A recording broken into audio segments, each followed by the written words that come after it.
And good afternoon, ladies and gentlemen. Welcome to the Brittany Classic. Horse racing may be closed at the moment, but it doesn't mean that racing has to stop. Hello everybody, welcome to Life in France. Life in France versus life in the UK. I'm Mark, and if you haven't already, please subscribe to the channel and don't forget, hit the red button so you don't miss any future releases. In today's Life in France, I'm talking about time. How in France, time seems to trickle by a lot slower than in the UK. It doesn't obviously, but it just feels that way. Everything seems to go slow in France. To the extent the French live longer than those in the UK on average by an extra 4 years. And I think one of the reasons for that is because everything's done slowly. Nobody's rushing around. Stick around guys, because I'm going to tell you my best French joke later on in this video. And also at the end there's a fantastic exciting snail race which I'm sure you'll enjoy. Anyway, back onto the topic of time in France. You know, one of the things I was aware of when moving out to France at the start was that things do go slowly in France. And it does take a little bit of time to adjust, because obviously in the UK you're rushing around, everything's sort of, you know, you get up quickly, have a quick breakfast, go to work, then come home and then do the stuff you need to do before starting the day again the following day. But in France that doesn't seem to happen. You know, everything's just more relaxed. I've spoken about this before in an earlier video about restaurants, and you know, in the UK you feel under pressure for a lot of restaurants to get in and out very quickly so they can turn the table around and get new patrons sitting down paying for another meal. But that doesn't seem to happen in France. You know, it's very common that you go to a restaurant in France and you're in there for 2 or 3 hours, because you know, initially it takes a while to take your order, and then you may have 3 or 4 courses, and the courses don't come out straight after one another. You have a bit of a time in between, and that's why it takes so long in a restaurant. And then you come to asking for the bill, and that could take half an hour before you get that. So, you know, things just seem to go really slow in France. Another example of time going slow, lunches. You know, in the UK you have a quick half-hour lunch and then get back to work. But in France they have a 2-hour lunch break, so you can go back home and enjoy your lunch with your family or with your colleagues. You'll go to a restaurant. And that's the one thing that I really love about France, the time element with my family. Because in the UK, like a lot of people, you know, you're doing long hours, getting up early, you never really see your family much. But in France you do have a lot more time to enjoy your family, and I love that element.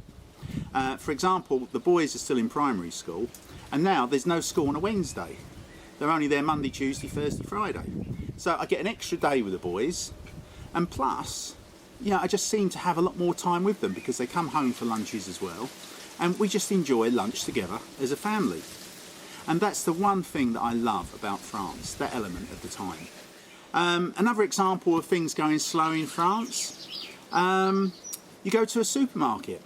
You're queuing at the cashier, and she may, or he may know someone. They're having a 5 or 10 minute chat, and rather than pushing the goods through quickly to be scanned, they really go slow just so they can have a chat to that person.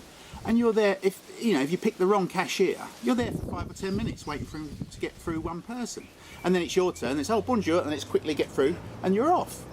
But that happens so many times that the cashiers actually speak to their friends. And I'm thinking, hello, it's not a social club. I want to do my shopping and I want to get back to my family.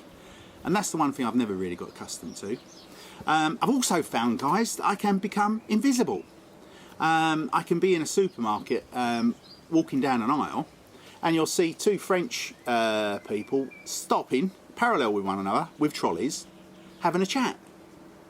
And they don't move.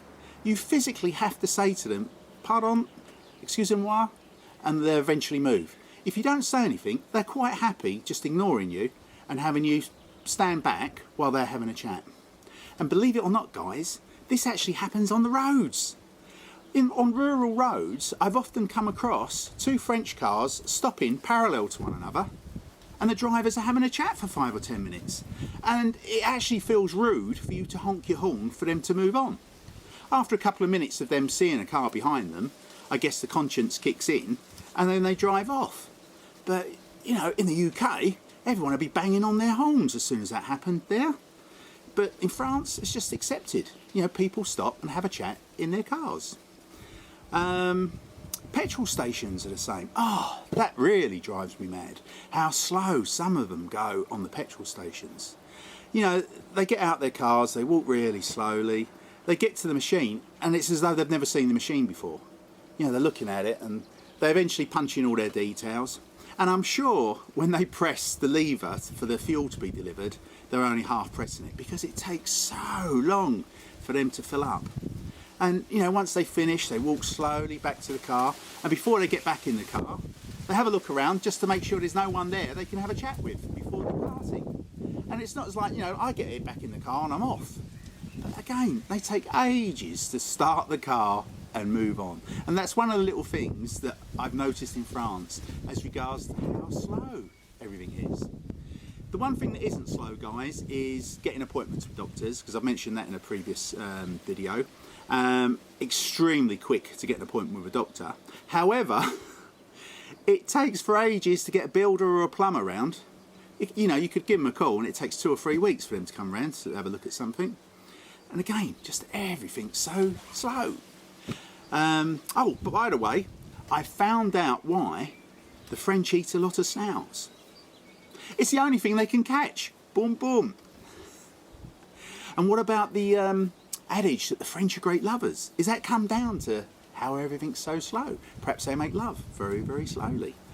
I don't know, but let me know in the comments below if you know the answer to that one. Guys, I hope you've enjoyed this short video of life in France and how time seems to go a lot slower in France. And it was something that I had to adjust to when moving to France. If you haven't already, please subscribe to the channel and don't forget, hit the red button so you don't miss any future releases. Hang on to the end because we've got this exciting snail race to finish with.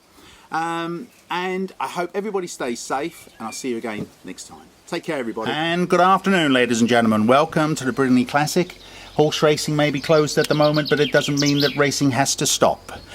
On the right-hand side, we have Slippery Sam at 3-1. Slimy Joe at 4-2. And they're off. The course is firm to good. Over 36 centimetres. Place your bets now. Oh, a good start by Slippery Sam. Slippery Sam coming on strong. Slippery Sam coming on strong. Come on, Slippery Sam.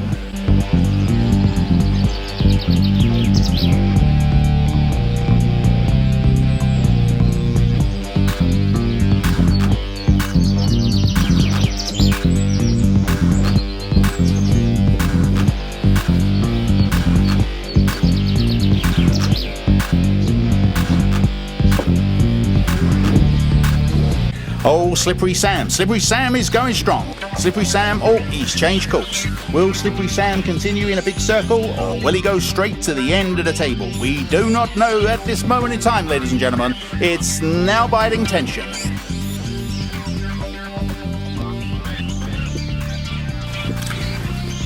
And Slippery Sam, he's changed direction. Yes, Slippery Sam has changed direction. Will he go round and round in circles, or is he going to change direction and go back to the end of the table? Nobody knows at this moment in time. I cannot believe the tension. Come on, Slimy Joe, this is your chance. Slimy Joe, this is your chance. Slippery Sam is off course. Come on, you can do it. Let's go, let's go. Oh, Slimy Joe, he's doing a poop. Slimy Joe's doing a poop. He's taking some weight off.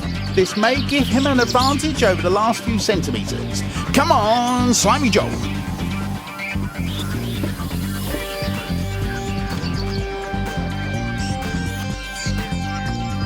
And Slimy Joe is coming on strong. He's decided to go for it. He's going. Come on, Slimy Joe. Come on, Slimy Joe.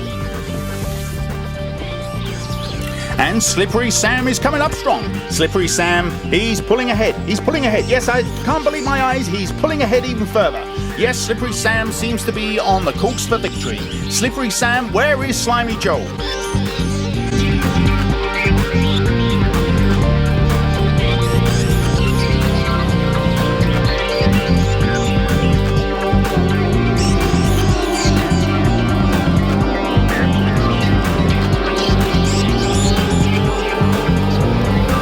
Slimy Slimy Joe, where are you, Slimy Joe? What's going on? You done a poop? You're not going any faster. What's going on?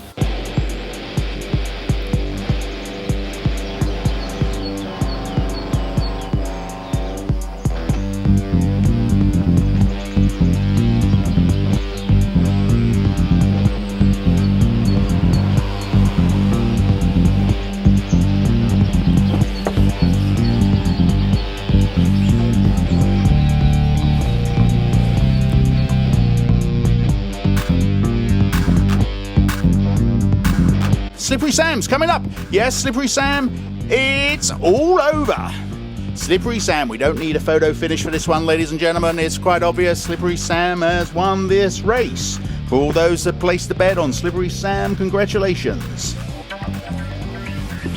Ladies and gentlemen, while you calm down from all this excitement, we will do an action replay of the last final centimetres of the Brittany Classic. Once you've calmed down, you may wish to like and subscribe to our channel. Come back next week for more racing fun at the Brittany Classic.